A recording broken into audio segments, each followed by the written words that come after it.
तो आते हैं आज की कहानी पर।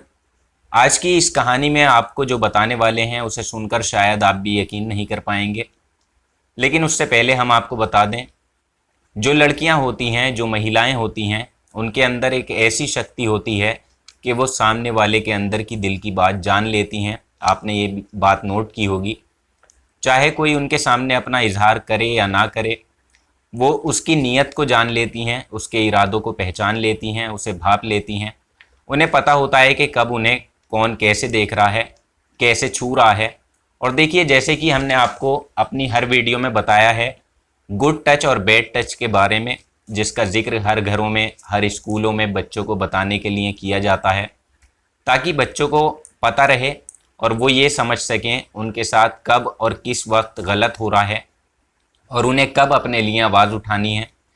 क्योंकि देखिए, अगर हम वक्त पर किसी चीज़ का विरोध करते हैं या उस पर आवाज़ उठा लेते हैं तो वो हमारे लिए फ़ायदेमंद होता है, लेकिन अगर हम उसमें ज़रा भी देरी कर देते हैं तो उसका खामियाजा कुछ इस तरह भुगतना पड़ता है जिसे देखना शायद नामुमकिन ही हो जाता है। तो आज इस घटना में भी हम आपको कुछ ऐसा ही बताएंगे, जहां एक लड़की जो ऐसे घर में रह रही थी जहां वो अपनों के बीच भी सुरक्षित नहीं थी, उसके साथ इतना कुछ गलत हो रहा था कि वो वक्त पर अपनी आवाज़ भी नहीं उठा पाई, और जब कोशिश करके उसने विरोध करने की ठानी भी तो उसे कुछ ऐसा झेलना पड़ा जो शायद उसे नहीं झेलना चाहिए था। क्योंकि देखिए, जो कोई अपने साथ हुई किसी भी वारदात के बारे में पहले ही विरोध कर देता है, आवाज़ उठा लेता है, तो आगे आने वाले समय में फिर उसके साथ इतना बुरा होता नहीं है। ये सच है, क्योंकि सामने वाला भी अलर्ट हो जाता है, फिर वो खुद डरने लगता है।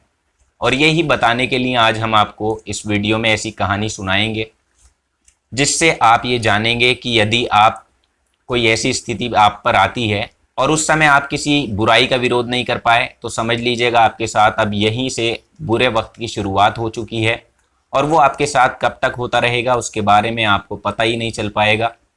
अब आगे की कहानी में जान लेते हैं, क्योंकि इस कहानी में कुछ ऐसे ही होता है जहां एक बेटी के साथ उन लोगों ने बुरा किया जिन्होंने उसको बचपन से अपनी गोद में पाला था और उसकी हर छोटी मोटी ज़रूरतों का ख्याल रखा था, उसे खिलाया, पाल पोस कर उसे बड़ा किया, उसका इतना ख्याल रखा। मगर जब वक्त आया तो वही लोग उसके रक्षक से भक्षक बन गए। यानी उसने ऐसी उम्मीद किसी गैर से भी नहीं लगाई थी जो उसके अपनों ने उसके साथ किया। तो आज की जो सच्ची घटना मैं आपको सुनाने जा रहा हूँ, ये सच्ची घटना है मध्य प्रदेश के इंदौर शहर की। यहाँ का एक थाना लगता है खुजराना। तो दरअसल 5 नवंबर शाम के वक्त की बात है, 2022 की ये कहानी है, जहां एक ऐसी मुस्लिम महिला जिसका लगभग 75 साल की उम्र थी और रोज़मर्रा की तरह वो अपनी दीनी तालीम देने के लिए लोगों के घर जाया करती थी। मगर 5 नवंबर को जब वो घर पर वापस आती है तो उसकी पोती, जिसकी उम्र लगभग 15 साल के आसपास थी, वो देखती है कि घर में वो अकेली बैठी हुई है।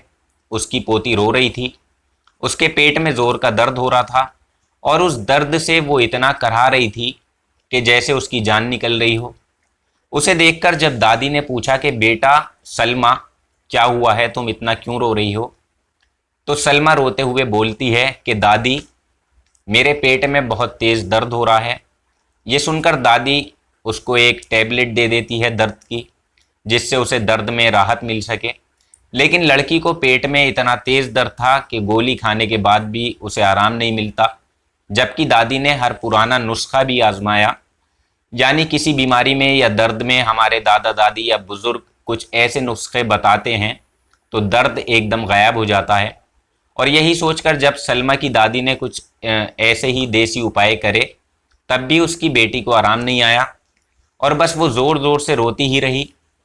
उसके बाद जब अगला दिन निकलता है तो उसके बाद भी लड़की के पेट में बहुत ज़्यादा तेज़ दर्द रहता है।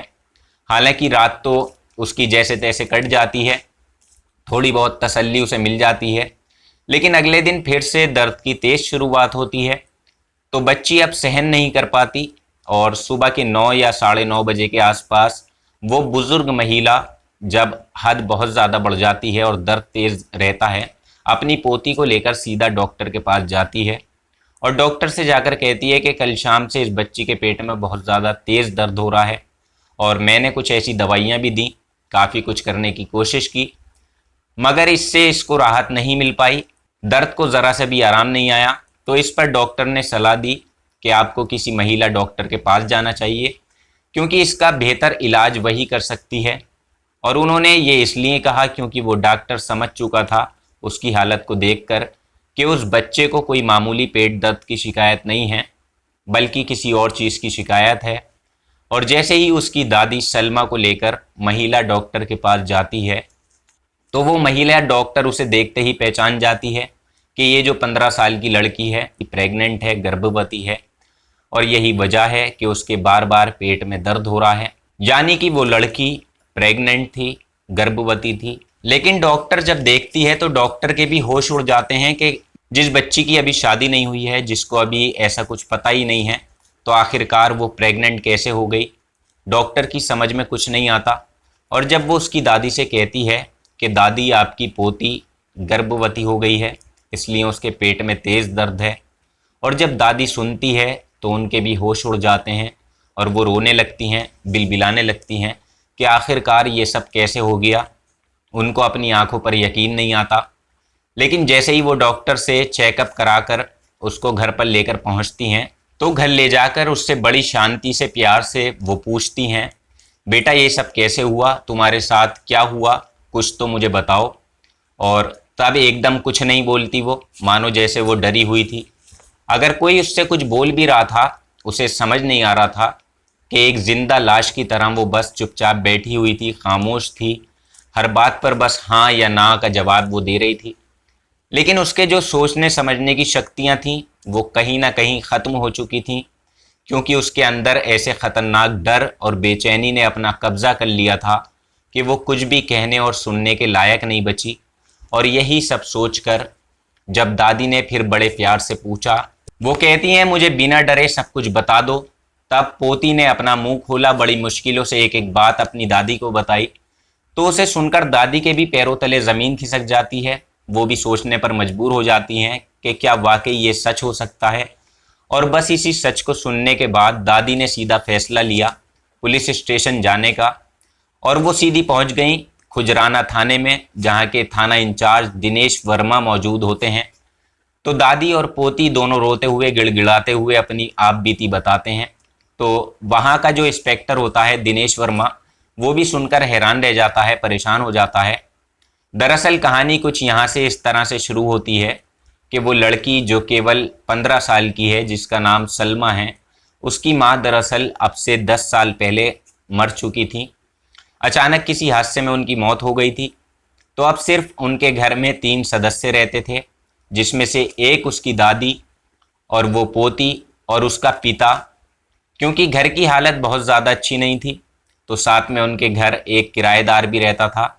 इसलिए दादी भी घर का खर्चा चलाने के लिए बच्चों को दीनी तालीम देने के मकसद से अपने घर से बाहर अलग अलग घरों में रोज़ाना जाती थी, ट्यूशन देती थी, दीनी तालीम देती थी। और वहाँ से जो भी उनको मिलता था, जो भी उनकी उससे मदद होती थी, उसी से वो अपने घर का खर्चा चलाती थी। क्योंकि इस लड़की का जो पिता है वो भी छोटी मोटी मेहनत मजदूरी करके परिवार को चलाने की कोशिश कर रहा है। लेकिन एक दिन ऐसा आता है जब ये लड़की नहाकर अपने बाथरूम से बाहर निकल रही थी, तो घर में इस बच्ची और उसके पिता के अलावा कोई दूसरा नहीं था। तो इस लड़की के पिता की नज़र इस पर पड़ जाती है। तो वो कुछ ऐसा देखता है जिसे देखकर वो रह नहीं पाता, और उसे देखना भी नहीं चाहिए था। क्योंकि आपको बता दें कि एक तो उसका पिता शराब का बहुत बड़ा आदी हो चुका था, उसे काफ़ी सालों से शराब की लत थी, और उस दिन भी वो घर में शराब पीकर बैठा हुआ था, जिसकी वजह से उसकी नज़रें अपनी बेटी पर पड़ी, तो उसकी नीयत ख़राब हो गई। और ये वाक़या लगभग 1 साल पुराना था, जब वो केवल 14 साल के आसपास थी। उस एक बाप ने अपनी ही बेटी के साथ ऐसा किया जिस पर किसी को भी यकीन नहीं आया, और अगर किसी ने यकीन भी किया तो सब इसी सोच में पड़ गए कि क्या कोई बाप ऐसा भी कर सकता है।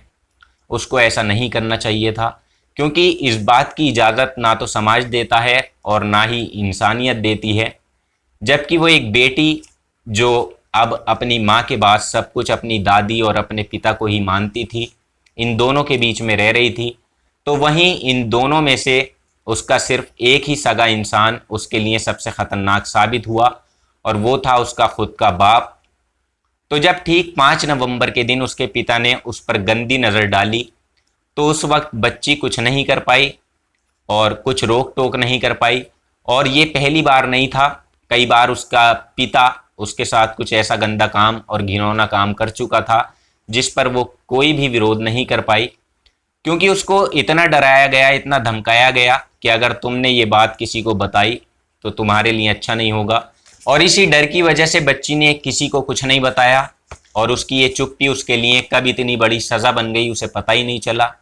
यानी उसका पिता अपनी गंदी आदतों के चक्कर में इतना गिर गया था, जब भी उसका मन किया करता था तब तब वो उसके साथ गलत काम करता था और ऐसी ऐसी हरकतें करता था जो शायद किसी बाप को नहीं करनी चाहिए और करनी ही नहीं चाहिए। और हद तो तब पार हो जाती है, उसने अपने साथ साथ दूसरे को भी ये मौका दिया, यानी उसके घर में जो एक किराएदार रहता था उसका भी जब जब मन करता था, जब इसका पिता किसी काम से बाहर होता था तो वो भी तब तब इस बच्ची के साथ आकर अपनी मर्जी करता था, और यानी उसके साथ संबंध बनाता था, पूरी पूरी रात उसके साथ गंदी हरकतें करता था। और ये दोनों इंसान जिनकी इंसानियत बिल्कुल ख़त्म हो रही थी, ये जानवर बन चुके थे, जानवर से भी बुरे थे, दरिंदे थे, जिन्होंने एक 14 साल की अपनी ही बच्ची को शिकार बनाया, जबकि उनका फ़र्ज़ था उसकी हिफाजत करना। और देखिए, बड़ी हैरान करने वाली बात तो ये थी कि ये किराएदार भी नहीं जानता था कि उस बेटी का बाप उसके साथ गलत काम करता है, और ना ही वो बेटी का बाप जानता था कि उसके घर में ही रहकर वो किराएदार उसकी बेटी के साथ कुछ ऐसा काम कर रहा है। लेकिन उसका फ़र्ज़ ये था कि वो अपनी बेटी पर नज़र रखता। लेकिन ये दोनों दरिंदे ही इस बच्ची को अपना शिकार बनाते गए, और धीरे धीरे करके तकरीबन 1 साल तक वो इस बच्ची के साथ गंदी हरकतें करते रहे और उसका बलात्कार करते रहे। और वो लड़की इतनी बेबस थी, जहाँ वो कुछ नहीं कर पाती थी, उसका रोने का भी मन करता था, लेकिन उसको इतना डराया गया था, इतना धमकाया गया था कि अगर तुमने किसी को भी बताया तो शायद तुम जी नहीं पाओगी, हम तुम्हें जान से मार देंगे। और इसी जीने के डर की वजह से वो बच्ची सब कुछ सहन कर लेती है, और करते करते कब इस घटना को इतना लंबा वक्त बीत जाता है कुछ पता ही नहीं चलता, और एक तरह से वो जिंदा लाश की तरह ऐसे ही जीती चली गई। खुद को एक कोने में उसने कैद कर लिया, न किसी से उसका मिलना जुलना, न किसी से बातचीत करना, क्योंकि वो हर रोज़ की ऐसी हरकत से खुद को बाहर नहीं निकाल पा रही थी, खुद को बचा ही नहीं सकती थी, और ना ही कोई उसके लिए मदद करने आता। और जब काफ़ी वक्त बीतने के बाद ये पता चलता है कि ये गर्भवती है, तो तब जाकर उसकी दादी ने कोई एक्शन लिया और उसको इंसाफ दिलाने के लिए पुलिस स्टेशन तक पहुंच गई।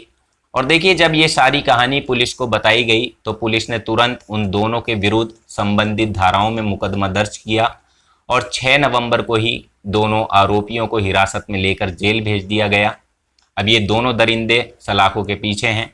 साथ ही इस बेटी की काउंसलिंग कराई गई, क्योंकि बच्ची की जो मनोदशा है, जो उसकी हालत थी, वो अच्छी नहीं थी, और इसी को देखते हुए कोर्ट से भी अनुमति ली गई कि इस बच्ची का गर्भपात करा दिया जाए, ताकि ऐसा बच्चा जिसको समाज कभी भी स्वीकार नहीं करेगा, तो इस बच्चे को वक्त से पहले ही, दुनिया में आने से पहले ही वहाँ से हटा दिया जाए।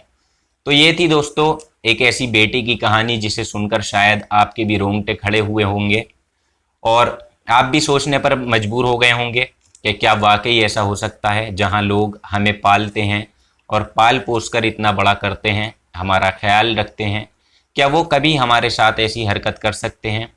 तो देखिए, करना तो दूर की बात है, ये सोचकर ही अंदर एक सैरन सी पैदा हो जाती है और अजीब बेचैनी होने लगती है कि क्या वाकई समाज में ऐसे ऐसे लोग भी हैं जिन्हें इंसान नहीं कहा जा सकता, वो दरिंदे हैं, शैतान हैं, और इनके बीच हमारी बच्चियां जो हैं वो सुरक्षित नहीं हैं। आपको बता दें कि जब ये स्टोरी मैंने पढ़नी शुरू की थी, तब से ही ना जाने क्यों ऐसी खबरें लगातार इंटरनेट पर देखने को आए दिन मिलती रहती हैं, और ये भी सोचने वाली बात है कि ऐसी ऐसी कहानियाँ सामने आती हैं और ऐसी ऐसी घटनाएं सामने आ जाती हैं जिन्हें सुनाने का भी दिल गवाही नहीं करता, लेकिन पेशा है, आपको सुनाना भी ज़रूरी है। तो सुनाना ज़रूरी समझा, इसलिए आपके सामने इस घटना को रखा है। और इस घटना को सुनाने का मतलब किसी का दिल दुखाना नहीं है, किसी को परेशान करना नहीं है, बल्कि समय समय पर आपको जागरूक करना है, आपको सतर्क करना है। और इस घटना को लेकर आपकी जो भी राय हो वो आप कमेंट सेक्शन में ज़रूर लिखें, और आपका जो भी सुझाव हो वो भी आप कमेंट सेक्शन में लिख सकते हैं। साथ ही आप हमें इंस्टाग्राम पर भी फॉलो करें, लिंक डिस्क्रिप्शन में आपको मिल जाएगा, डायरेक्ट उस लिंक पर जाकर आप फॉलो कर सकते हैं।